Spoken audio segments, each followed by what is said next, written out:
On August 21st, 2021, a flash flood decimated the small town of Waverly, Tennessee.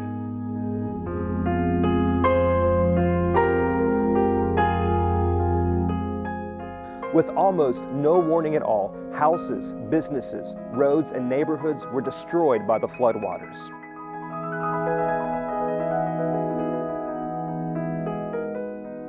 After days of search, rescue, and recovery, people are still missing.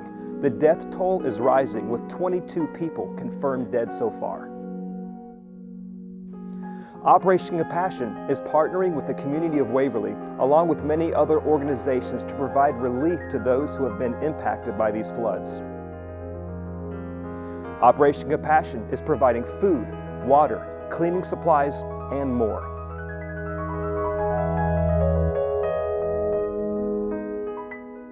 You can help us provide relief to those in need by logging on to OperationCompassion.com and clicking the donate button, as well as liking and sharing this video. Would you consider stepping up to help us serve others in crisis across the street and across the sea?